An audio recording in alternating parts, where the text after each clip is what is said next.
The woman is more pitiful than I expected. Her husband, Mike, has been arrested as the culprit of this man's wife's murder.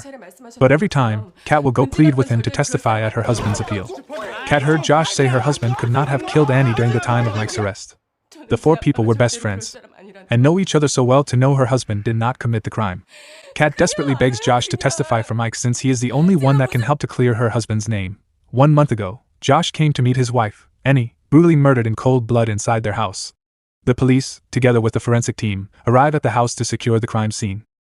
The weapon that was used to commit the crime and the victim's phone were all missing from the crime scene. The only thing the police had their hands on was a strand of hair stuck in the blood lips of the victim. Weeks later, the police arrested Josh's best friend, Mike, as the murderer of his wife. The results from the test run on the hair extracted from Annie's lips was a 99% match with Mike. Josh explained that his best friend often visited him and his wife in their house, so the hair is possibly from the time Mike visited.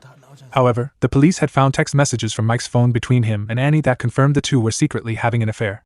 Moreover, on the day of the incident, Mike claimed he was in his house. However, he has no alibi. His wife was meeting her sister, so she wasn't home during that time.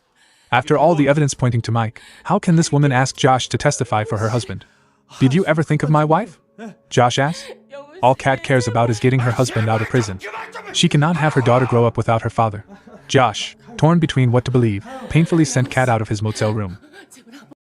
Josh, who also desperately wanted to know what really happened on that day and the motive of the murderer, went back to his house after spending several days in a motel since the incident to reinvestigate the crime scene, hoping to get answers.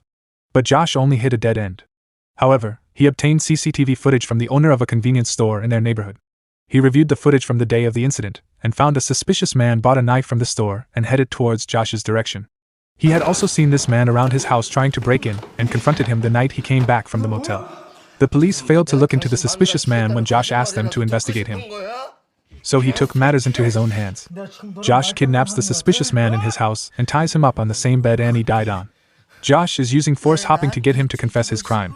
Today is Mike's trial, and Josh is yet to show up. Kat, running out of time, went to his house to call him. She didn't expect to find Josh kidnapping someone in his house. She instinctively begs Josh to let the man go because he cannot get a confession in such a way. Josh excuses himself to answer a call.